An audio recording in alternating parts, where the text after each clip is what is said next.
Bon dia. Gràcies per ser aquí. Número 2 de Solidaritat per la circumscripció de Barcelona. Es veu ja de diputat? Sí, ja m'ha elegit el poble de Catalunya com a diputat, per tant, allà hi treballarem. No, li deia perquè hi ha algunes notícies que parlen ara del vot que ve de l'estranger, que encara està per escrutar, i que en algun moment, no sé, vostè que és analista de tot això, perquè no en debades ha estat un dels promotors de les consultes ciutadanes, sap perfectament com es computen aquestes coses, no? De fet, vostè ja va fer una anàlisi en el moment que els donava menys representació, dient que mantenia l'esperança. El vot que ve de residents absents és relativament reduït, relativament poca gent vota, per una banda, i per l'altra n'hi ha hagut molt vot a favor d'opcions independentistes, entre elles extraparlamentaris, com ara ha estat català en anteriors eleccions, perquè estem parlant de catalans que viuen a l'estranger i que, per tant, per sobretot, posen la seva voluntat de mantenir Catalunya viva. L'independentisme tenia, i ara utilitzaré paraules de Joan Puigcercós ahir a la nit, 21 diputats en el Parlament sortint, perquè l'única força clarament independentista, com a mínim que no s'ha amagat mai i que no ha tingut mai cap ambigüitat, era Esquerra Republicana. Ara entren vostès al Parlament, es manté Esquerra Republicana, però 10 i 4 són 14, no són 21. El Parlament ha baixat l'independentisme? No, Esquerra Republicana tenia 21 diputats i ara té 10. Perquè fins ara a Catalunya no n'hi havia entrat al Parlament, en tot el període democràtic, cap força política que plantegés la independència immediata i que les seves polítiques fossin al servei de la independència. Que és com s'ha fet la independència en tots els països democràtics del món, sobre la base de totes les polítiques al servei de l'objectiu de la independència. Igual que fa 35 anys, totes les forces polítiques tenim ara l'autonomia i tenim la Generalitat, tenim la democràcia, perquè totes les que van guanyar les eleccions van anar amb la proposta de al servei d'aconseguir la democràcia, l'autonomia. Això creu vostè que és possible a la propera legislatura? Dependrà de la feina que fem, dependrà de com es decanti un cop fracassi les propostes del govern de CiU, al que felicito de tot cor per el triomf i perquè serà un govern seriós, però des d'Espanya el faran fracassar, i depèn de que aconseguim una majoria, com a tot arreu, és la democràcia. Si la majoria opta per la independència, tindrem independència. Per què creu vostè que Espanya farà fracassar el govern de Convergència?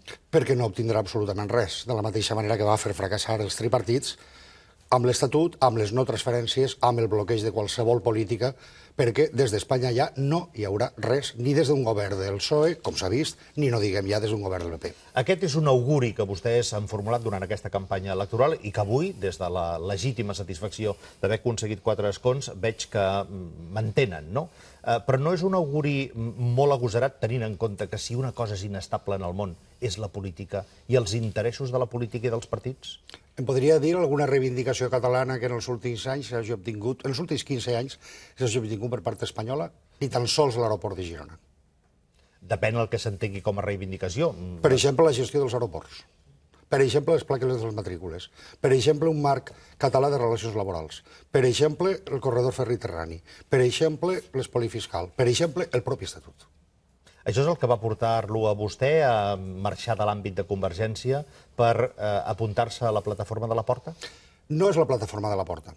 Això és una coalició formada per diversos partits i per un munt de persones. Això no és un projecte personal. Jo em vaig marxar de Convergència perquè Convergència no treia, al meu entendre, les conclusions que la sentència de l'Estatut s'havien de treure. I és que ja s'ha acabat la possibilitat de fer qualsevol avenç dins d'Espanya. Cosa que abans sí, en els anys 80 sí, fins a mitjans 90 sí. A partir d'un moment determinat, d'Espanya no hi ha res a treure ni a fer.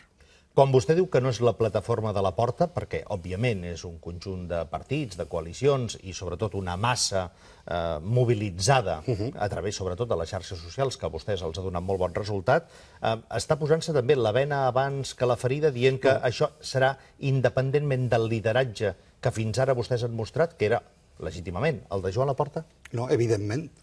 Seria tan il·legítim com dir que és la plataforma d'Artur Mas o la plataforma de Puigcercós o la plataforma de Sánchez Camacho. Som una força política seriosa, tenim al darrere milers de persones que han treballat de valent, voluntàriament, sense suport de cap mena, ni pressupostari, ni institucional, ni mediàtic, i per tant no estem parlant d'un projecte personal en absolut. Tots som intercanviables. Entre altres coses perquè, junt amb les CUP, som els únics que a Catalunya han triat els candidats per via democràtica, per via de primaris i per elecció directa dels adherits.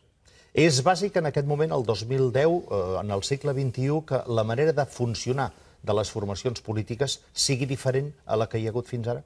Al meu entendre sí, però no el 2010, ja molt abans. El problema és que tenim una democràcia molt anquilosada sobre la base de cooptació interna, no organització interna, designació de dalt a baix, i en conseqüència tenim un sistema en el qual els partits no són democràtics, la seva organització no és democràtica.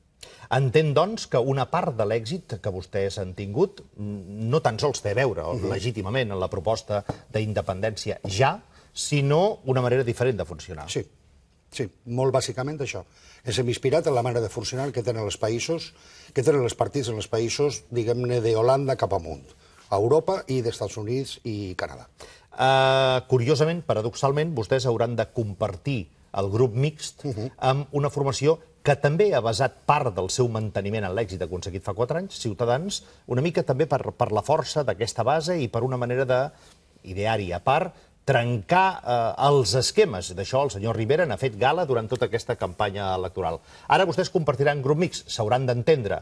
I és curiós, s'hauran d'entendre dues forces que no sé fins a quin punt són o no són ideològicament antagòniques. Des de molts punts de vista és obvi que sí, no?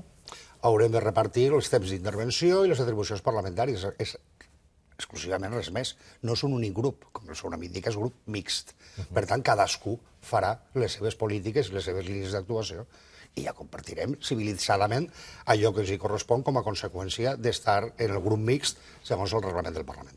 Senyor López Tena, moltes gràcies per ser avui aquí. Enhorabona, vostè passa a ser diputat, perquè el senyor Alfons López Tena ha estat durant aquesta candidatura i durant aquesta campanya el número 2 de les llistes per Solidaritat, que entra al Parlament amb 4 escons, 3 per Barcelona, el senyor Joan Laporta, el senyor López Tena i el senyor Uriel Bertran, i un per Girona, el senyor Strubell. Enhorabona, doncs, i molta sort. Ens anirem veient com sempre ens hem vist, però ara vostè ja en una altra dimensió, la dimensió de diputat. Li fa il·lusió?